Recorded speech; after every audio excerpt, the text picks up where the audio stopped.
Assalamualaikum warahmatullahi wabarakatuh. Innal hamdalillah nahmaduhu wa nasta'inuhu wa nastahdihi wa nastaghfiruh wa na'udzu billahi min shururi anfusina wa min sayyiati a'malina. May yahdihillahu fala mudilla lahu wa may yudlilhu fala hadiya lahu.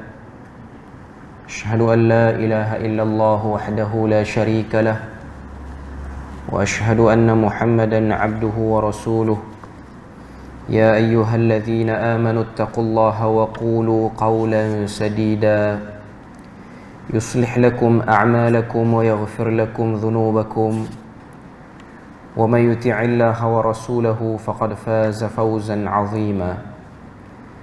الحمد لله الذي بنعمته تتم الصالحات. ربنا آتنا من لدنك رحمة وهيئ لنا من أمرنا رشدا. اللهم آت نفسي تقواها وزكيها وأنت خير من زكاها أنت وليها ومولاها. Alhamdulillah, syukur pada Allah Azza wa Jalla kerana dengan rahmat dan juga limpah kurnia yang Allah berikan, dapat kita sekali lagi bersama-sama menyambung pengajian I'tiqad Imam Asy-Syafi'i yang ditulis oleh Syekhul Islam Ali bin Ahmad Al-Hakkari rahimahullahu ta'ala, yang mana malam ni insya-Allah kita akan sambung pada muka surat 38 dan 39. Muka surat 38 dan 39 matan Arabnya, pada muka surat 39 perenggan yang kedua. Kita masih lagi dalam permasalahan fitnah Quran itu sebagai makhluk. Jadi kita tengok perenggan yang kedua, apa yang disebutkan oleh Al-Imam Asy-Syafi'i rahimahullahu ta'ala. Dia sebut situ, wa a'qidu qalbi wa lisani ala anna al-Qur'ana kalamullahi munazzalun ghairu makhluqin. Maksud dia muka surat 38, aku simpulkan ikatan hati dan lisanku di atas keimanan bahawa Al-Quran itu kalam Allah yang diturunkan dan ia bukanlah makhluk.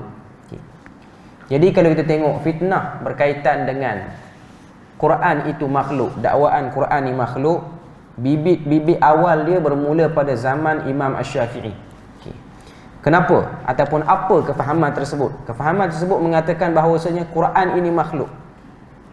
Maknanya apa yang terkandung dalam Al-Quran itu, mushaf yang kita ada ini, itu semuanya adalah makhluk Allah Azza wa Jalla. Kenapa boleh jadi sampai tahap macam tu? Sebab kalau kita tengok pada waktu tu perluasan Islam ke wilayah-wilayah yang sebelum ini bukan Arab. Sebelum pada ni Islam itu berlega pada kawasan semenanjung tanah Arab, maknanya orang yang bercakap dengan bahasa Arab. Bila mana perluasan Islam sudah mulai masuk kepada kawasan Parsi dan Rom, terutamanya Parsi, mereka tidak lagi bercakap dengan bahasa Arab, dan mereka itu pun bukan orang Arab. Jadi mereka masuk Islam, mereka membawa biasan daripada agama ataupun fahaman ideologi yang telah dipegang sebelum ini, terutamanya Parsi. Parsi terkenal dengan, orang kata apa, masalah berkenaan dengan falsafah-falsafah yang mereka imani. Yang mana kalau kita tengok falsafah ini, dia berasal daripada kerajaan Greek tua, Yunani yang dulu. Yang mana falsafah ni poin dia ialah mereka mengataskan akal berbanding segala-galanya. Maknanya semua benda perlu ditimbang dengan akal. Termasuklah isu ingin memahami relevan ataupun tidak syariat yang ada dalam Islam, pun mereka akan timbang dengan akal, dan mereka akan fikir dengan akal. Sebab tu kita akan tengok antara syubuhat. Syubuhat ni maksud dia apa? Kesamaran yang selalu dibawa oleh golongan yang beriman Quran ini makhluk ialah mereka mengatakan sebab mereka kata Quran ini makhluk ialah Nabi Adam dan Nabi Isa, penciptaan mereka datang daripada tiupan ruh Tuhan. Kalau kita baca Quran, Allah Ta'ala cerita tentang bagaimana Nabi Adam siap saja dia punya patung jasadnya daripada tanah, maka Allah Ta'ala tiupkan ke dalam patung itu ruh. Jadi kumpulan ini yang kata apa, yang didominasi oleh Mu'tazilah ni, mereka kata yang ditiupkan ke dalam ruh, ke dalam jasad Adam itu ialah ruh yang kita panggil makhluk. Sebab kita ahli sunnah, kita berpegang Quran ini ialah kalamullah. Maknanya ia datang daripada percakapan Tuhan ataupun datang daripada diri Tuhan. Jadi kenapa Adam dikatakan makhluk tapi Quran tak boleh kata makhluk? Sedangkan Adam dan Quran ialah datang daripada tiupan yang sama ataupun daripada sumber yang sama. Sama juga dengan Nabi Isa AS. Ini logik yang digunakan. Tapi kalau kita tengok para ulama cuba cari kenapa mereka nak sangat kata Quran ni makhluk. Sebab dengan mengatakan Quran ni makhluk sahajalah pintu untuk mengkritik Quran akan terbuka. Kalau kata Quran makhluk, makhluk ni dia ada kekurangan. Jadi bila ada kekurangan, ada ayat-ayat Quran yang kita boleh kritik. Sebab asas beriman pada Quran ialah tak boleh kritik langsung. Quran tidak boleh kritik. Kita kena terima bulat-bulat Quran. Jadi kalau ideologi itu dapat diimani dan juga dapat diperluaskan, maka bila mana ada hukum yang kita tak berapa berkenan dengan Quran ni, kita boleh kata Quran ni tak sempurna sebab dia pun makhluk juga. Itu kalau tengok dia punya point dia. Jadi para ulama menutup pintu ini. Sebab tu Al-Imam Asy-Syafi'i dalam matan dia ni dia kata wa aqidu qalbi wa lisani. Aku simpul ikatan hatiku dan lisan aku annal Quran kalamullah. Quran itu ialah kalamullah munazzalun. Ianya diturunkan. Dia beza dengan apa yang ditiupkan ke dalam Adam, dia beza dengan apa yang ditiupkan ke dalam Nabi Isa. Tak boleh disamakan. Sebab tu dalam isu ni, orang yang berfahaman akali ataupun berfahaman akal ni, mereka tak akan boleh terima sebab mereka sedang mencari mana logiknya benda ni. Sebab tu orang yang belajar dalam bab ni, dia akan tahu bahawasanya bila mana kita berdepan dengan nas, kita akan bertemu dengan bab yang disebut sebagai amrun ta'abbudi. Amrun ta'abbudi ni maksud dia apa? Ada benda yang kita tak boleh cerna dah dengan logik akal, tapi kita tetap kena buat. Contoh pensyariatan salat dan bilangan rakaatnya. Kenapa subuh 2, zuhur 4, asar 4, maghrib 3, isyak pula 4? Kenapa dia punya bilangan, kalau ikut logiknya awal pagi ni cergah, bagilah 4 pun subuh. Isyak tu bagi 2 sebab letih dah kerja sepanjang hari. Itu logik akal. Kenapa haji ni kena ada tawaf pusing, kena ada lontar jamrah? Apa signifikan? Apa logiknya? Macam mana benda tu Tuhan boleh nak beri pahala? Ini dia panggil bab yang tak boleh dicerna oleh akal lagi. Kita kena sedar bahawasanya akal manusia dia ada satu sempadan, dia tak boleh rempuh dalam sempadan tu. Dia dah melepasi benda tu. Jadi golongan aqlaniyun ataupun golongan yang mengangkat akal ataupun zaman tu didominasi oleh Mu'tazilah pada zaman Imam Asy-Syafi'i ini, mereka selalu bawa seruan ni. Dan seruan ni adalah seruan yang datang daripada orang yang tidak mahu mengambil semua bab dalam syariat Islam. Maknanya dia orang nak beriman sikit, tak nak beriman. Sebab dia orang tengok tuntutan Quran ni berat. Kalau kita tengok penyakit asalnya datang daripada ketidakpuasan hawa nafsu. Hawa nafsu nak langgar benda tu. Sebab tu dia akan datang dengan wajah yang sedikit akademik. Sebab tu perbahasan dia, sebahagian orang dia nampak macam apa masalah hujah dia orang. Tapi sebenarnya di belakang hujah yang disusun dengan kata-kata yang indah itu mengandungi niat yang jelas, iaitu tidak mahu beriman dengan keseluruhan isi Quran. Jadi Imam Asy-Syafi'i antara yang mempertahankannya. Cuma saya nak sebut pada malam ni, antara kemuncak pertahanan tentang isu Quran ni makhluk ialah berlaku pada anak murid Imam Syafi'i, iaitu Imam Ahmad bin Hanbal. Imam Ahmad bin Hanbal telah menyaksikan 4 orang khalifah. 3 daripadanya beriman kuat dengan Quran ni makhluk, kecuali seorang yang terakhir. Barulah pemerintah tu dia boleh terima Quran tu bukan makhluk. Nak sebutnya berjayanya dakwah Quran makhluk ni sehingga dia dipegang oleh pemerintah. Maknanya pemerintah percaya. Bila mana pemerintah percaya, jadi pemerintah pun akan mengikuti apa yang diminta oleh golongan ni, iaitu kita tak akan jalankan semua hukum Tuhan. Ada 2-3 hukum Tuhan yang ada dalam Quran ni, kita tidak akan buat dengan sebab keimanannya ialah Quran tu makhluk. Jadi makhluk ni ada kurang, ada silap. Dan kalau tengok kumpulan ni pun dia beriman Quran ni Dia punya lafaz tu datang pada Nabi, dia orang kata. Lafaz tu datang pada Nabi, bukan asal pada Tuhan. Tuhan hanya beri ilham, lalu Nabi pun susun perkataan Quran. Bukan. Sebab ayat Quran bukan main banyak. Allah Ta'ala sebut, Qul la in ijtama'atul insu wal jin ala an ya'tu bimithli hadzal Quran la ya'tu bimithlihi abada. Sekiranya berkumpul jin dan manusia untuk mendatangkan rangkap-rangkap perkataan sehebat Quran, mereka tak akan mampu. Benda ni dah dibuktikan bila zaman Nabi hidup lagi. Ada kumpulan yang nak kata Quran tak hebat, antaranya Musailimah Al-Kadzab. Dia orang buat macam-macam ayat Quran, ayat yang menyerupai Quran. Tapi orang akan perasan itu bukan Quran. Dia tak hebat. Dia tidak ada unsur kehebatan. Sebab tu kalau tengok hikmah Tuhan pilih Nabi ni daripada kalangan ummi, tak pandai menulis, tak pandai baca. Sebab kalau Nabi pandai menulis, pandai baca, hujah dia orang tu kuat sikit.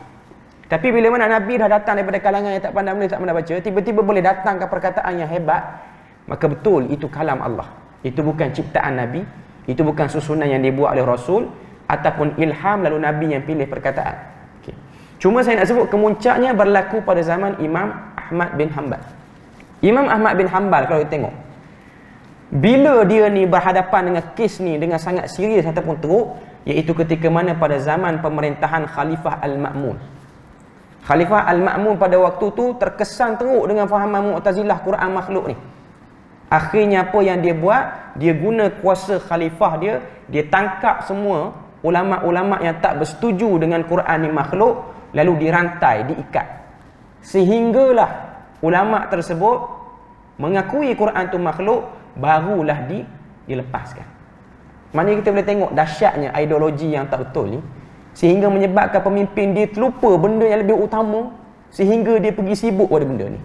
Padahal zaman tu orang jahat curi harta orang pun ramai, tapi sibuk pergi tangkap orang yang tak curi barang orang, sibuk pergi tangkap orang alim, sehingga nak kena sebut perkataan. Sebab tu kita akan tengok Imam Ahmad dia macam terasa hati sikit dengan kawan yang belajar hadis sekali, iaitu Ali Al-Madini. Ali Al-Madini ni dia antara orang yang peringkat awal kata Quran bukan makhluk. Tapi last sekali dia guna tauriah untuk tidak menyebabkan dia tu ditangkap. Tauriah ni maksud dia helah, macam yang saya sebut sebelum ni. Bila mana orang tanya pada dia, Quran ni makhluk ataupun tidak, dia kata, Inni ashhadu, aku bersaksi, Taurat, Zabur, Injil, Quran, keempat-empat ni semua makhluk. Maknanya orang yang dihantar oleh pemerintah untuk tangkap Ali Al-Madini terkejut. Sebab Ali Al-Madini dia macam pergi jauh sikit berbanding orang lain. Orang lain nak suruh kata Quran makhluk, dia pergi kata empat-empat tu makhluk lah. Sebenarnya maksud dia lah empat tu ialah empat putung jari dia je. Itu tauriah dia panggil. Tapi cara tu Imam Ahmad tak suka sebab menyebabkan orang jadi keliru. Itu bukan orang yang nak bawa kebenaran secara jelas sangat. Maka pada waktu tu hampir semua mengakui Quran makhluk, ataupun mereka buat helah macam Ali Al-Madini, kecuali 4 orang. 4 orang ni dipegang oleh pemerintah, iaitu Al-Ma'mun. Iaitu siapa dia? As-Sajjadah, nama ulama. Bukan sejadah tapi nama dia tu As-Sajjadah. Yang kedua Al-Qawariri, yang ketiga Muhammad bin Nuh, yang keempat Imam Ahmad bin Hanbal. 4 orang. 4 orang ni ada pengaruh yang tersendiri, ada nama yang hebat dan besar, dan orang rakyat ni masih lagi tak berganjak dengan keimanan Quran itu kalam Allah. Bila mana kerajaan ataupun pemerintah desak 4 orang ni untuk kata Quran tu makhluk, akhirnya 2 daripada 4 orang ni mereka tak tahan kena seksa, mereka mengaku Quran tu makhluk. Siapa dia? As-Sajjadah dan juga Al-Qawariri. Akhirnya dia dilepaskan. Tinggal 2 orang, Muhammad bin Nuh dengan Ahmad bin Hanbal. Ketika waktu seksaan berlaku, Muhammad bin Nuh mati ketika mana dirantai. Jadi dia tak sempat ditanya. Tinggallah Imam Ahmad seorang-seorang diri saja untuk mempertahankan isu ni. Akhirnya Imam Ahmad berdoa, Ya Allah, janganlah engkau jadikan aku bertemu dengan Ma'mun. Akhirnya Ma'mun mati, meninggal. Naik pula anak dia, Al-Wathiq billah. Anak dia lagi keras berbanding ayah dia.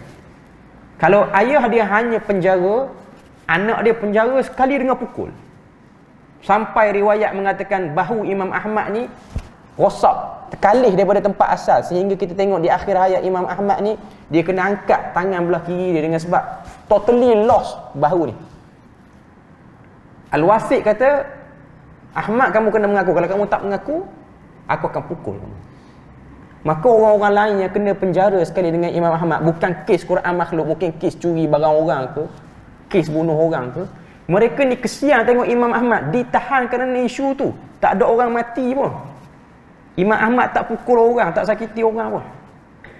Maka ada satu orang banduan tu kata, wahai Imam, kalau kamu kena pukul, percayalah, pukulan yang pertama je sakit, pukulan kedua tak sakit lah. Itu je yang aku boleh tolong. Aku nak keluarkan kamu daripada ni, aku tak boleh keluarkan. Cuma ada satu orang penuntut ilmu yang kena jail juga dalam isu ni.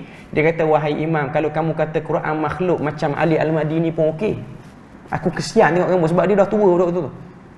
Imam Ahmad kata, kalau kamu panjat tingkat dalam penjara ni dan tengok orang di luar, orang sedang menunggu kata-kata aku. Kalau aku kata Quran makhluk, semua tu akan keliru dan mungkin jadi sesat. Aku tak akan kata Quran makhluk. Dia mempertahankan. Dia berani. Akhirnya dia dikeluarkan dan diminta buat pengucapan awam. Dia tetap kata Quran itu kalamullah. Dia dipukul dan diheret ke sana ke sini di kota Baghdad, di seluruh negara Iraq. Akhirnya dia duduk dalam penjara dan dipukul dalam keadaan sakit di zaman Al-Wasik. Takdir Allah Ta'ala, Al-Wasik pun umur tak panjang. Akhirnya naik khalifah yang ketiga. Nama dia Al-Mu'tasim. Al-Mu'tasim pun dia punya pemikiran sama macam yang sebelum-sebelum ni. Al-Mu'tasim ni adik-beradik dengan Al-Wasik. Al-Mu'tasim dia pun beriman Quran ni makhluk, cuma dia ni taklah sekejam abang dia. Abang dia pukul. Dia macam tengok Imam Ahmad dah tua sangat, lama dah duduk dalam penjara ni. Dia pun keluarkan Imam Ahmad, dia kata, wahai Ahmad, kamu keluar, aku bebaskan kamu, tapi dengan syarat kamu jangan buat perkumpulan mengajar di mana-mana tempat di negeri. Maksudnya jangan mengajar, tak bagi tauliah mengajar. Lepas tu dia tambah lagi syarat, dia kata, kalau boleh, mana tempat yang aku ada, aku nak kamu tak ada situ. Kamu larikan diri. Dalam arti kata lain, pindah negeri lain lah. Imam Ahmad akur, dia kena tahanan pemerintah agak lama, sehingga kita tengok ada ulama-ulama yang datang pada Maghribi nak jumpa Imam Ahmad. Tak tahu rupanya Imam Ahmad dah kena tahanan rumah dah. Ada satu orang tokoh, saya tak ingat, dia datang jalan kaki daripada Maghrib ke Iraq. Morocco pergi Iraq jalan kaki 1000 kilometer, sehingga yang jumpa Imam Ahmad tu kata, aku kencing keluar darah dengan sebab dehydrate, jalan tengah panas. Sampai orang kata Imam Ahmad dah kena jail. Aku pergi rumah Imam Ahmad, Imam Ahmad kata, aku tak akan mengajar dah hadis. Melainkan kamu nak dengar aku baca hadis, kamu kena berlakon macam tukang kutip sampah, duduk kat tepi rumah aku baca hadis, kamu pun tulis dalam keadaan kamu tu orang nampak macam kutip sampah. Sampai tahap tu keadaan nak pertahankan. Takdir Allah Ta'ala, Al-Mu'tasim ni dia kuat dengan Mu'tazilah dia, tapi dia tak kejam macam abang dia. Di akhir hayat tu dia macam nak tinggalkan fahaman tu, sebab dia berjumpa dengan satu orang tua. Orang tua tu dia beriman dengan Quran ni kalamullah. Dan pada waktu tu orang tua tu minta pada Al-Mu'tasim ni, boleh tak aku nak berdebat dengan ulama kamu yang kata Quran ni makhluk? Bukan Imam Ahmad, orang tua je. Okay. Maka didatangkan Imam Ahmad bin Abi Du'ad. Ahmad bin Abi Du'ad ni ialah ulama Mu'tazilah yang kata Quran ni makhluk. Dia antara orang yang cadangkan khalifah sebelum ni supaya bunuh Imam Ahmad bin Hanbal. Punya teruk. Tapi tuan-tuan kena tahu, Imam Ahmad bin Abi Du'ad ni perwatakan dia bukan orang yang bengis. Dia orang baik. Jalan tunduk, ada duit banyak, bagi sedekah kat orang. Cuma dengan Ahmad bin Hanbal dia tak boleh. Dia sangat-sangat memusuhi fahaman ahli sunnah ni.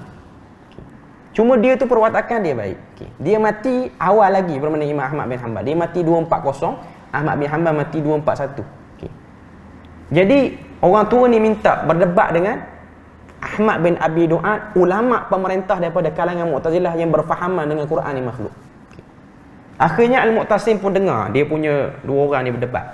Okay. Debat ni pada zaman tu dia dah jadi amalan ataupun keadaan yang biasa, natural saja. Dia tak jadi macam zaman sekarang. Zaman sekarang ni debat sikit orang kata tak ada akhlak lah, macam-macam lah. Tapi kadang-kadang kita nak mempertahankan kebenaran, tiba-tiba orang kata berdebat tak boleh. Jadi ini antara bab yang tidak elok sebenarnya dalam bidang akademik. Okay. Ada juga yang cabar debat lepas tu lari, ada masalah juga. Okay. Cuma nak sebut pada kita bahawasanya zaman tu orang tua ni diberi ruang. Okay. Maka Ahmad bin Abi Du'ad ni dia disoal oleh orang tua ni. Saya nak tanya satu, orang tua tu kata. Soalan dia simple je. Dia tanya, zaman Nabi dan juga para sahabat dan juga para tabi'in, isu Quran makhluk dengan Quran bukan makhluk ni ada atau tidak? Maka jawab Ahmad bin Abi Du'ad, Quran makhluk dan Quran tak makhluk ni zaman Nabi, zaman sahabat tidak ada. Satu poin dia lost saja. Maknanya apa yang kita bincang ni benda baru, benda yang tak dibincang pun dulu. Okay. Jadi dia pun kata, kalau zaman Nabi tidak ada, dia orang tua tu kata, maka ada dua kemungkinan. Okay. Dua kemungkinan. Okay. Kemungkinan yang pertama, boleh jadi Quran tu betul makhluk dan Nabi dan sahabat pun tahu Quran tu makhluk. Kemungkinan yang kedua, boleh jadi Quran itu bukan makhluk dan Nabi dan sahabat pun tahu dia bukan makhluk. Okay. Itu kemungkinan. Maknanya kemungkinan ia makhluk ataupun tidak makhluk. Okay. Ataupun Nabi tak tahu ianya makhluk. Okay. Maka kata orang tua tu, dia kata, kalau betul Quran itu makhluk, pasti Nabi akan memaklumkan benda tu kepada sahabat. Nabi akan beritahu. Sebab sifat Nabi ni, Nabi tidak akan mendiamkan benda-benda yang penting dan benar. Hakikatnya, zaman Nabi hidup, Nabi tak pernah sebut Quran ni makhluk ataupun tidak. Okay. Maka, sebab tu Nabi tak sebut. Okay. Dan kemungkinan yang kedua, mungkin Nabi tak tahu Quran tu makhluk dan akhirnya Nabi mendiamkan. Dan Nabi tak rasa pun benda tu penting untuk diberitahu. Dan akhirnya Mu'tasim yang dengar perkataan tu, dia macam terfikir, betul juga sebenarnya. Kalau benda tu tak penting, kenapa sekarang ni baru bising, zaman dulu tak bising? Akhirnya sebahagian riwayat kata Mu'tasim ni, dia, orang kata apa, dia meninggalkan fahaman tu, cuma dia ni tak mampu untuk tukar polisi kerajaan, supaya jangan beriman macam tu juga. Cuma dia bagi diri dia tu, dia tak percaya dah. Akhirnya dia meninggal. Naiklah yang keempat, Al-Mutawakkil. Al-Mutawakkil ni antara yang berpegang dengan fahaman Quran itu kalamullah. Bila mana dia naik, dia tukar semua ulama kerajaan, semua dia tukar. Bahkan dia tukar dan dia muliakan Imam Ahmad. Sehingga Imam Ahmad diberi tempat balik. Sehingga Imam Ahmad dimuliakan balik oleh pemerintah. Cuma saya nak sebut Imam Ahmad melalui 4 khalifah untuk perjuang benda ni. Maknanya daripada zaman Al-Ma'mun sampai Al-Mutawakkil yang paling last sekali, nak beritahu Quran ini ialah kalamullah. Fitnah yang sangat besar dan sangat dahsyat lah. Sebab tu kalau kita tengok, 2 fitnah yang besar berlaku pada umat Islam yang menyebabkan jatuh bangunnya kerajaan Islam ni ialah, satu fitnah Quran makhluk, yang kedua fitnah Imam Mahdi. Imam Mahdi ni juga antara benda yang orang kata apa, menjatuhkan satu kerajaan, menaikkan satu kerajaan. Sebab tu kalau tuan tengok, kita tak nak cerita yang Mahdi yang mengaku 3-4 hari kat Indonesia, Malaysia ni. Okay. Nak cerita Mahdi yang dah jadi lipatan sejarah. Antaranya Mahdi yang paling last di Sudan. Saya tak ingat tahun berapa. Sekitar tahun 1800 itu. Okay. Gerakan Mahdi di Sudan ni, yang pertama nama dia sama. Yang kedua, dengan sebab dia tu orang alim, dia tu ada keilmuan, dia ni pun buang benda-benda yang tak betul, khurafat dalam Islam, sehingga telah menyebabkan British dapat dihalau daripada Sudan. Kerana orang percaya dia tu Mahdi. Sebelum pada tu, Ibnu Tumar ni dia mengaku dia Imam Mahdi, dia jatuhkan kerajaan Al-Murabitun di Maghribi dan dia naikkan kerajaan Al-Muwahhidin. Saya nak sebutnya sini, Quran makhluk dengan Imam Mahdi ni, dia jadi 2 isu yang menyebabkan kerajaan bertukar, sejarah umat Islam ni dibentuk. Cuma yang fitnah Imam Mahdi ni dia masih belum berakhir lagi. Masih lagi hidup ada. Bahkan kalau kita tengok, berdirinya kerajaan Iran hari ni pun atas isu Imam Mahdi hakikatnya. Yang jadi boleh menang lawan Shah Iran sampai jatuh kerajaan sebelum ni, yang dibawa oleh Khomeini, isunya ialah Mahdi. Sebab Khomeini kata dia ialah sab kepada Imam Mahdi. Semua rakyat Iran naik sekali untuk menentang Shah Iran sebelum ni. Maksudnya Imam Mahdi menguntungkan sebahagian orang dan menjatuhkan kerajaan sebahagian orang.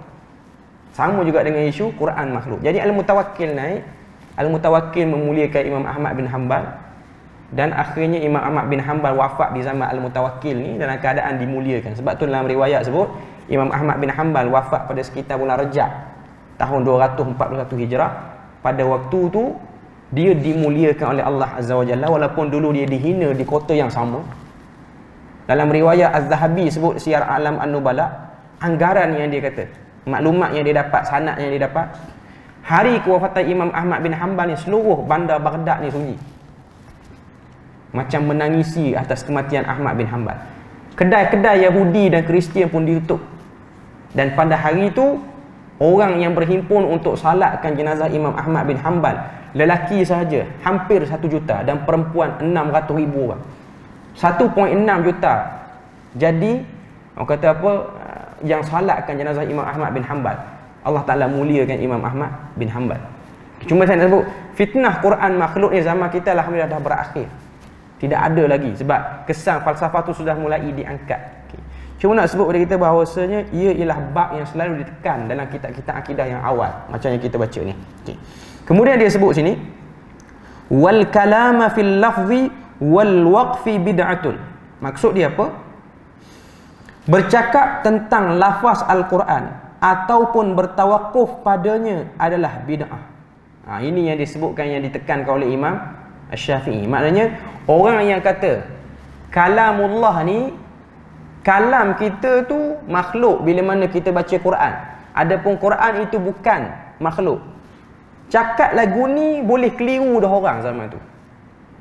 Dia ada satu cara je untuk tetapkan pendirian zaman tu, Quran kalamullah. Tak payah sebutlah suara kamu tu makhluk ke, bunyi suara kamu tu makhluk, tak perlu sebut. Sebab waktu tu, zaman tu orang terkesan sangat dengan falsafah. Dia masih lagi ada ruang-ruang yang boleh dibuka untuk mengatakan Quran itu kalamullah. Zaman kita ni kita macam susah sikit nak faham lah isu ni. Okay. Jadi sebab tu para ulama sebut, orang yang mengatakan kita baca Quran, suara bunyi baca Quran itu ialah kalam ataupun makhluk, maka itu ialah perbuatan yang salah. Wal waqfi bid'atun, dan tak bercakap langsung, tak kata juga Quran ni makhluk, tak kata juga Quran ni kalamullah, pun bid'ah juga. Bid'ah sini bukanlah bid'ah dari segi orang kata apa syar'i yang kita faham tu. Bid'ah sini ialah bermaksudnya tidak disebut oleh Nabi dan para sahabat pun isu ni. Itu yang ingin disampaikan oleh Imam Asy-Syafi'i. Mana Imam Asy-Syafi'i nak beritahu orang yang betul atas kebenaran, dia mesti kata Quran kalamullah. Dia tak buat huraian panjang-panjang. Sebab tu zaman ni kalau kita tengok, lepas pada ni kita habis teks yang ni, kita akan ada satu teks lagi, teks Nas Imam Syafi'i terhadap sifat-sifat Tuhan. Sebab tu Imam Syafi'i kata sifat Tuhan yang pelik-pelik ni, yang menyerupai makhluk ni, macam Tuhan berada di atas arasy ni, qira'atuha tafsiruha. Baca dia itu ialah tafsirannya. Tak perlu elaborate panjang. Maknanya ulama zaman dulu dia tak suka orang elaborate panjang, sebab elaboration itu membuka pintu was-was dan mengambil peluang syaitan untuk datangkan idea kita nak fikir macam-macam. Sebab tu kalau tengok golongan mujassimah ni, golongan yang tuduh orang mujassimah ni, kalau kita tengok yang dia kata kumpulan ni kumpulan mujassimah, sebenarnya benda ni dah dibahas lama. Zaman Al-Wansharishi sekitar 900 Hijrah. Zaman tu sebelum jatuhnya kerajaan Al-Murabitun ni. Okey. Dia kata orang yang mengatakan Tuhan ini, kalau kita kata Tuhan duduk atas arasy ni, beristiwa atas arasy ni makhluk, siapa sebenarnya yang berfikiran Tuhan tu makhluk? Orang yang sedang mengatakan orang lain mujassimah tu, dia sendiri yang sedang duk bayang macam tu sebenarnya. Sebenarnya orang yang tak mahu terlibat dalam isu ni, dia tak fikir apa-apa pun. Orang yang sedang membuat tuduhan itulah yang dia sendiri yang ada kefahaman mujassimah tu sendiri. Itu yang disebutkan oleh fatwa-fatwa yang terdahulu. Cuma kita nak sebut sini bahawasanya bercakap berdasarkan apa yang disebutkan oleh Nabi dan para sahabat, iaitu Nabi dan para sahabat berhenti dekat mana. Sebab isu ni lah isu yang kita tak boleh guna akal lah. Kemudian wal imanu qaulun wa amalun yazidu wa yanqus. Sekarang ni dah habis dah isu Quran makhluk tu. Dia masuk pada isu seterusnya. Iman itu adalah tutur kata dan tingkah laku, bertambah dan berkurang. Ini pula isu tentang iman. Kita tengok sini apa yang dia sebut sini. Hadza huwa mu'taqadu ahli sunnati wal jamaah anna al-imana qaulun wa amal. Ini ialah i'tiqad ahli sunnah wal jamaah bahawasanya iman itu terdiri daripada perkataan dan juga amalan. Qaulul qalbi huwa at-tasdiq wal iqrar. Kata-kata hati itu ialah membenarkan dan mempersetujui. Wa qaulul lisan huwa an-nutqu. Kata-kata lidah itu ialah menyebutnya. Wa amalul qalbi huwa an-niyyah wal ikhlas. Amalan bagi hati itu ialah berniat dan ikhlas. Wa amalul jawarih, dan amal tubuh badan itu ialah perbuatan salat, puasa dan ianya dan seumpamanya, dan ianya naik dan turun. Jadi nak sebut kepada kita tentang isu iman itu ialah benda yang ada naik turun. Sebab ada kumpulan yang beriman, iman manusia ni dia statik, antaranya Jahmiyah. Jahmiyah kata iman manusia ni macam tu, tak berubah. Dia beramal banyak pun macam tu, dia kurang beramal pun macam tu. Tak betul. Sebab dah banyak disebutkan oleh para ulama yang lebih awal lagi sebelum keluar kumpulan ni. Dan kalau tengok zaman kita ni pun dia ada essence. Kata apa? Murji'ah Jahmiyah ni. Essence ni maksud dia intipati. Sebab tu kita akan tengok sebahagian orang dia bercakap, dia kata orang tak pakai tudung ni tak boleh kata lagi dia tak beriman. Kita tak kata dia tak beriman, kita kata iman dia kurang. Itu poin dia. Kita tak boleh kata orang-orang yang tak salat apa semua ni dia tak beriman, ataupun dia tak baik apa semua. Hakikatnya orang yang tidak mengamalkan syariat, meninggalkan syariat, iman dia semakin melemah dan semakin melemah. Itu benda yang kita nak tahu. Sebab para ulama dah gariskan, Nabi pun dah sebut, iman itu bertambah dengan ketaatan dan dia berkurang dengan maksiat. Maknanya kita manusia ni, iman kita ada naik dan turun. Bukan macam para nabi dan rasul. Iman mereka menaik dan terus. Bukan macam malaikat. Malaikat iman mereka statik, tak bertambah, tak berkurang. Sebab isu ni pun menjadi masalah pada zaman tu. Saya nak beritahu sini, hebatnya fahaman falsafah ni menyebabkan banyak isu dia kacau. Isu Quran dia kacau, isu iman dia kacau. Lepas pada ni isu tengok Tuhan di hari kiamat nanti pun dikacau juga. Sebab nak timbang semuanya dengan akal. Kemudian apa yang disebut sini? Khilafan lil murji'atil ghulah wal jahmiyah alladhina yaquluna innal imana huwal ma'rifatu bil qalb. Jadi kata Abdul Aziz Ar-Rajhi yang syarahkan matan ni, dia kata kita berbeza dengan kumpulan murji'ah yang melampau dan juga jahmiyah yang melampau yang mengatakan iman itu hanya dalam hati. Tak perlu tunjuk. Tak perlu buktikan iman. Maknanya satu orang tu kalau dia ikrar Tuhan, Allah Ta'ala, Nabi Muhammad pesuruh dia tak salat, dia tak semayang pun tak ada masalah. Itu ialah satu fahaman yang tak betul tentang isu iman. Sebab iman ni dia ada pembuktian melalui perbuatan kita, salat, puasa, segala syariat ini. Kemudian apa yang disebut sini? Masalah, dalam syarah diletakkan satu permasalahan. Dia kata, mal farqu baina qaulil lisan wa qaulil qalb wa baina amalul lisan wa amalul qalb. Apakah beza antara kata-kata lidah dan juga kata-kata hati, dan juga amalan lidah dan juga amalan hati? Ini permasalahan yang ada zaman dulu lah. Saya baca secara sepintas lalu je. Kita nak ambil manfaat apa yang disebut kat sini. Jawabnya, perkataan lisan itu sebutan, menyebut sesuatu perkataan seperti membaca Al-Quran dan berdoa kepada Allah dan menyuruh kepada benda ma'ruf. Dan amalan hati itu ialah membenarkan, mempersetujui dan juga mengiktiraf. Amalan hati itu niat dan ikhlas dan juga benar dan juga cinta dan juga suka melakukan kebaikan. Dan amalan bagi lidah itu, perkataan bagi lidah itu ialah amalan kepada lisan. Ini benda yang teknikal sikit lah. Cuma nak sebut pada kita, orang tu bila mana dia nak buat baik, dan buat baik tu datang daripada perasaan dia dah, itu maknanya orang yang selari niat dia dan juga perbuatan dia. Adapun orang yang tak selari, niat nak buat lain, tiba-tiba dia buat lain, itu ialah orang yang tak selari. Benda ni dibahaskan oleh para ulama dalam bab niat solat, dia ada sebut. Orang-orang yang bermasalah untuk berniat, benda tu ada. Sebab tu kita akan tengok sebahagian para ulama dia keluarkan lafaz niat ni. Walaupun lafaz niat ni memang tidak ada pun zaman Nabi. Sebab tu kalau kita belajar kaedah-kaedah lama, kita akan tengok solat ni dia ajar pada kita, usalli fardal maghribi, usalli sekian. Tujuan dia apa? Sebab dalam kitab-kitab fiqh yang lama dia bahaskan ada orang yang problem niat. Problem niat macam mana? Dia tak boleh nak beza apa yang dia nak buat. Sebab tu kau tengok Al-Malibari. Malibari ni nama ulama, bukan kedai roti canai kat Kangak tu. Dia ada tokoh nama Malibari. Hamzah Malibari. Ramailah ulama nama Malibari pada India. Dia ada tulis kitab nama dia Fathul Mu'in.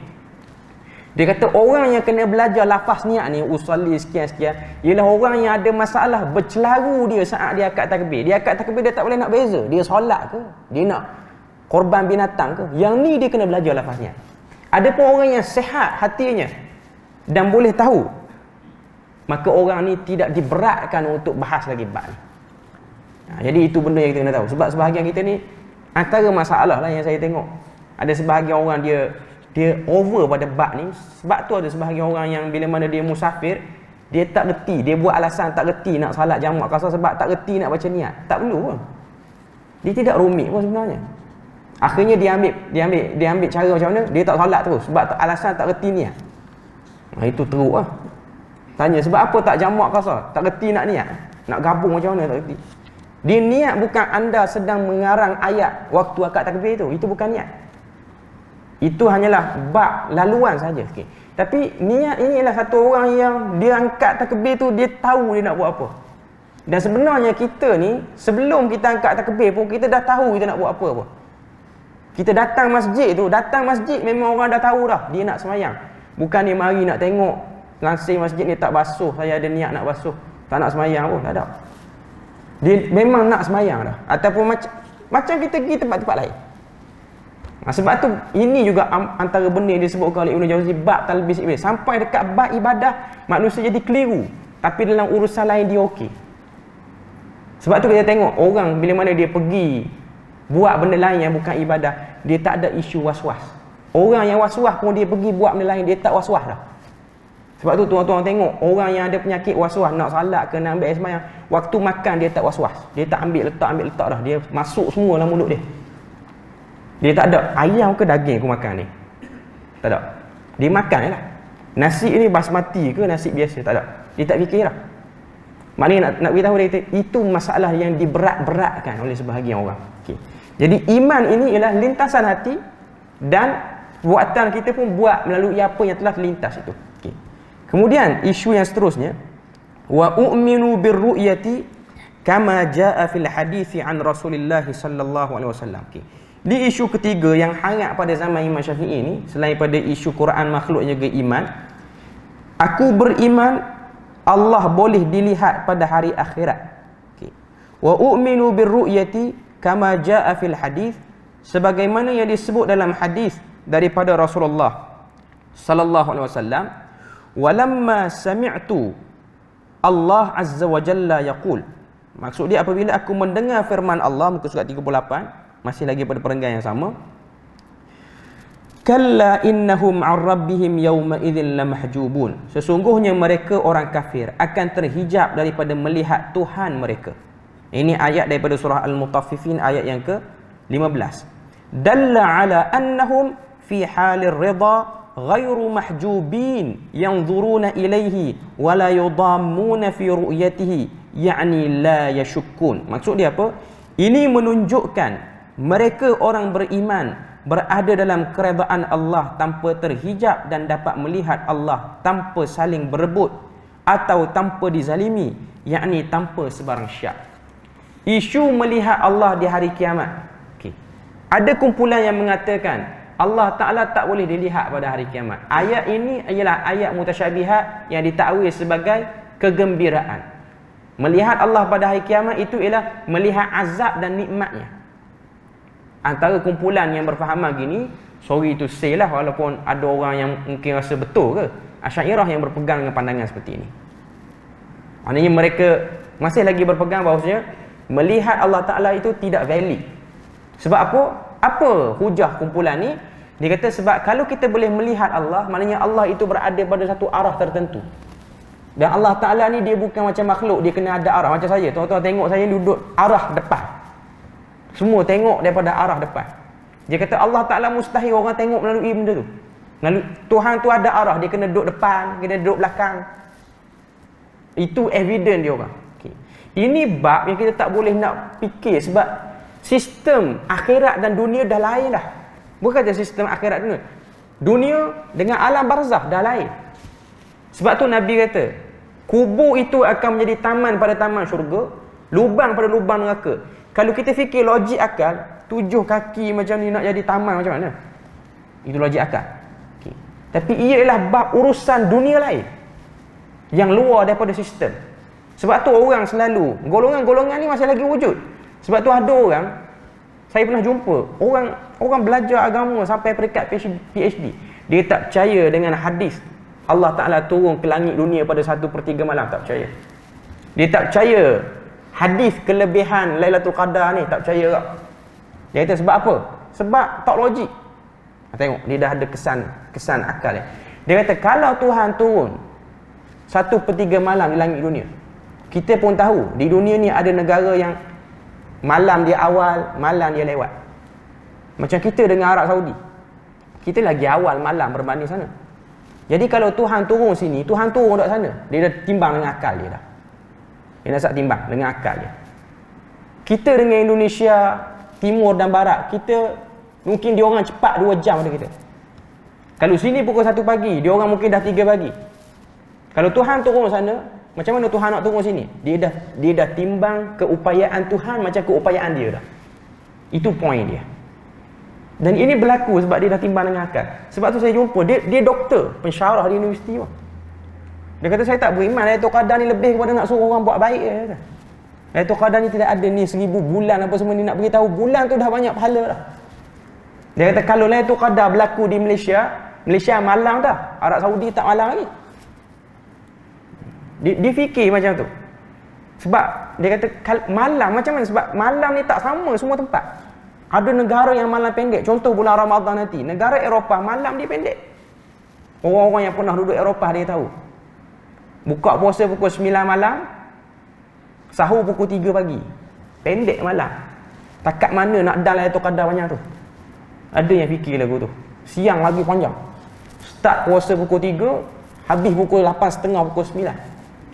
Ini ialah penimbangan isu yang kita tak boleh timbang dengan akal, tapi ada orang nak timbang dengan akal juga. Itu yang akan jadi rosak. Termasuklah isu dalam bab melihat Tuhan di hari kiamat nanti pun, ia ialah bab yang kita tak boleh fikir dengan akal hakikatnya. Dan kita diminta untuk beriman sebab Nabi sebutkan kepada para sahabat. Nabi dengan para sahabat ni satu hari dalam hadis riwayat Muslim, malam tu malam bulan purnama. Nabi kata, kamu semua ni akan melihat Allah Ta'ala seperti mana kamu melihat bulan purnama. Tidak ada di antara kita yang akan berebut, yang nak kena naik atas bahu orang, nak tengok muka, nak tengok bulan. Tak. Orang yang duduk di mana-mana tempat akan nampak bulan purnama. Tempat tinggi pun nampak, tempat rendah pun nampak. Hakikatnya semua nampak. Selama mana orang tu dia tengok ke langit, tengok ke awan, dia akan nampak bulan purnama. Begitulah perumpamaan. Hadis itu perumpamaan. Melihat Allah di hari kiamat nanti, kita semua tak akan berebut. Yang pasti Ahlu Sunnah wal Jamaah beriman bahawasanya melihat Tuhan di hari kiamat itu pasti. Wajah Tuhan. Sebab tu sebahagian hadis Nabi kata, bila mana Allah Ta'ala menzahirkan wajahnya, pada waktu tu ahli syurga yang sedang menikmati nikmat syurga yang paling sedap. Nikmat apa Allah Allah, nikmat makan ke, nikmat tidur ke dalam syurga, dia tinggalkan nikmat tu sebab nikmat yang paling besar ialah nikmat melihat wajah Tuhannya. Jadi benda tu pasti. Jadi di mana kita nak letak hadis-hadis yang mutawatir ni dengan dakwaan yang kata tak boleh tengok Tuhan hari kiamat, lalu ditakwil tengok itu ialah tengok nikmat sebenarnya, merasai nikmat. Yang hakikatnya Nabi telah beri perumpamaan yang sangat jelas. Sebab hukum asal hadis-hadis yang macam ni kita terima zahirnya, kita tak buat takwilan. Hukum asal dia sama macam hadis akhir zaman, macam tu lah. Hadis akhir zaman, apa saja berita akhir zaman ni kita kena zahirkan mengikut apa yang disebutkan dalam hadis. Kita tak boleh buat takwilan. Sebab tu ada orang kata, bila mana dia baca hadis riwayat Abu Daud, kata Dajjal ni akan naik kenderaan iaitu keldai. Yang mana keldai tu telinga dia 60 hasta. Ada orang dipikir dengan akal, mustahil keldai 60 hasta. Kambing yang telinga panjang pun tak sampai 30 hasta. Sebab tu ada orang yang tergesa-gesa dia terjemah 60 hasta tu sayap kapal terbang sebenarnya. Dan Dajjal naik tu bukan Dajjal naik, Dajjal hantar tentera. Tentera dia apa? Vaksin. Ada difikir macam tu. Okey. Ni tak boleh sebab beriman dengan hadis akhir zaman ialah zahirnya saja. Secara realiti. Dan kita tunggulah, kita tengok. Sebab tu dalam isu akhir zaman ni, benda-benda akhir zaman ni saya tengok benda ni dah berlaku daripada zaman dulu. Sebab tu Yahya bin Ghiyath ni anak murid kepada Sufyan Ats-Tsauri. Yahya bin Ghiyath, Sufyan Ats-Tsauri ni tahun 100 Hijrah, jauh lah dengan kita. 1000 tahun dah kita dengan dia. Yahya bin Ghiyath ni zaman dia kata, zaman dia Dia kata kepada Sufyan Ats-Tsauri, dia tanya guru dia, kanan nas yakthiru fil mahdi fakaifa kana fi. Dia kata zaman sekarang ni orang banyak bercakap tentang Imam Mahdi, macam mana kita ni semua ni ahli ilmu ni nak menghadapi golongan ni? Sufyan Ats-Tsauri kata, hatta law kana yamurru ala babika, walaupun Imam Mahdi tu dah lalu depan pintu rumah kamu, jangan peduli dia, bukan urusan kamu nak cari dia. Sehingga kamu lihat manusia berhimpun pada dia, baru kita masuk dalam kumpulan tu. Sebab cerita Imam Mahdi ni, dia akan datang package dia dua lagi watak yang kena ada sekali, iaitu Nabi Isa dan Dajjal. Walaupun ada kumpulan kata Mahdi, Dajjal same person, orang yang sama, tapi benda tu tak betul lah, sebab Nabi dah sebut Imam Mahdi macam ni, Nabi Isa macam ni, tak sama. Sebab Imam Mahdi Nabi kata ajla jabhah, dahi dia luas, hidung dia mancung, keturunan Nabi. Nabi Isa tak ada kena-mengena dengan benda ni. Bahkan Nabi dah sebut Nabi Isa ni paling rapat muka orang yang sama dengan Nabi Isa ni ialah Urwah bin Mas'ud, salah seorang sahabat Nabi. Nabi kata kalau kamu nak tengok Nabi Isa, tengok muka dia. Urwah bin Mas'ud ni orang yang rambut dia lurus, kulit dia kulit sawo matang, bukan kulit yang putih macam kulit Nabi. Jadi macam mana ada orang dia nak itlakkan Mahdi dan Isa ialah orang yang sama, walaupun benda tu adalah kita iktiraf sebab pandangan tu datang daripada kalangan para ulama. Tapi ini ialah hadis-hadis. Cuma saya nak sebutnya isu tengok Tuhan pada hari akhirat, isu hadis akhir zaman apa semua ni, manusia dia terjadi macam tu ialah dia frust dan dia tak sabar nak tengok kepada benda tu. Itu segala. Sebab tu saya tengok cerita Imam Mahdi ni, dia akan naik waktu ada isu saja. Macam sekarang COVID-19, orang dah stres macam mana, maka benda tu naik. Kita beri laluan azan tu.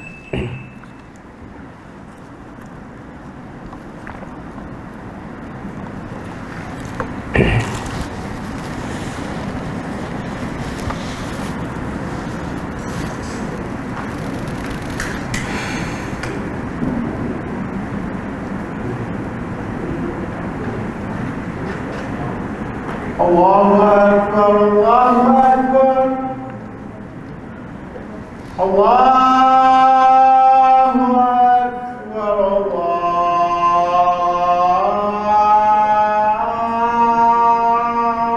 Akbar.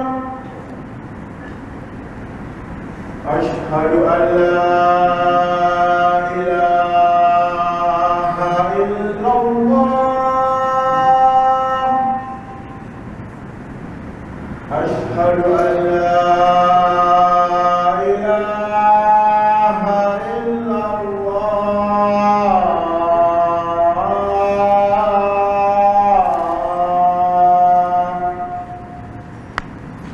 أشهد أن محمدا رسول الله. أشهد أن محمد رسول الله.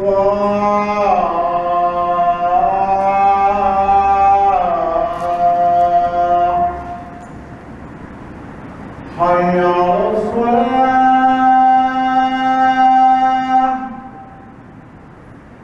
حي على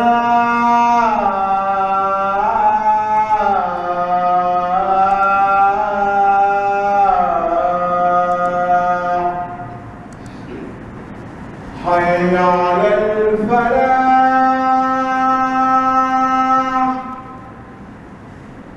حي على الفلاح.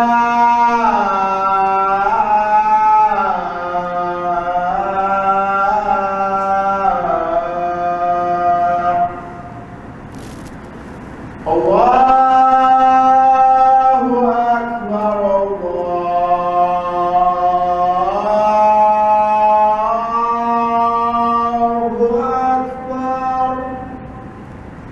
لا إله إلا الله.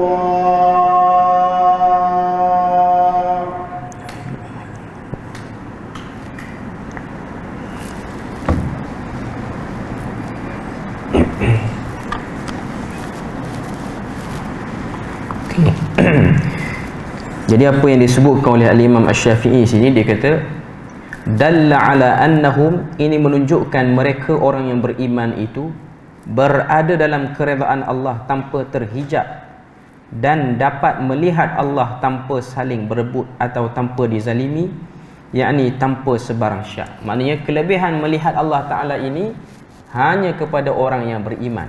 Adapun orang-orang yang kafir ataupun orang yang kufur pada Allah Ta'ala, yang tidak mahu meninggikan syariat di dunia dulu, mereka terhalang daripada melihat wajah Allah Azza wa Jalla tersebut. Jadi ini ialah benda yang pasti. Sebab Imam Syafi'i guna perkataan wala yudammun, maknanya mereka tidak akan bersesak-sesak untuk melihat wajah Tuhan itu. Ianya ialah satu kemuliaan yang Allah Ta'ala akan beri. Bahkan itu ialah satu bab daripada antara hikmah yang disebutkan oleh para ulama, ialah bab daripada Tuhan memberikan satu pelepasan jiwa kepada semua orang beriman. Pelepasan jiwa macam mana? Kita ni dah sembah Tuhan, dah salat atas dunia ni, dah buat macam-macam ibadah pada dia, dan kita tak tahu bagaimanakah zat bentuk yang sedang kita sembah tu. Jadi Tuhan macam nak beritahu, hari ni aku zahirkan zat kamu ni, zat aku ni, supaya kamu puas tengok. Inilah yang telah aku sembah daripada solat, daripada segala-galanya. Hadiah. Sebab manusia ni dia akan puas bila dia tengok kepada siapa dia sedang buat baik itu. Dan kenapa yang dia buat baik ni nak balas balik benda ni? Setakat mana hebat dan besarnya? Sebab ayat Quran bukan main banyak cerita kebesaran Tuhan. Sebab tu kalau kita tengok, sebahagian para ulama sebut, itulah antara sebab hadis-hadis berkaitan dengan nama-nama Tuhan Nabi sebut. Allah Ta'ala itu mempunyai banyak nama. Sesiapa yang menghafalnya, maka dia akan diselamatkan daripada azab Tuhan. Maksudnya nak sebut pada kita dengar nama-nama dia, akhirnya kita rasa hebat dengan kebesarannya. Maka ia akan lebih seronok ataupun lebih sedap bila kita tengok pemilik kepada nama-nama tu. Jadi isu melihat Tuhan di hari kiamat ni disepakati oleh Ahlussunnah wal Jamaah, bahawasanya kita dapat melihat bagi yang beriman. Adapun yang tidak menerima dan mentakwilkannya, semua takwilan yang digunakan itu adalah takwilan yang rapuh dan tidak kuat. Jadi kita berpada situ je untuk malam ni. InsyaAllah kita akan sambung minggu depan dalam bab syafaat. Dalam bab syafaat ini juga antara benda yang akan dibahaskan. Setakat itu saja. Subhanakallahumma wa bihamdik, asyhadu an la ilaha illa anta wa astaghfiruka wa atubu ilaik. Wassalamualaikum warahmatullahi wabarakatuh.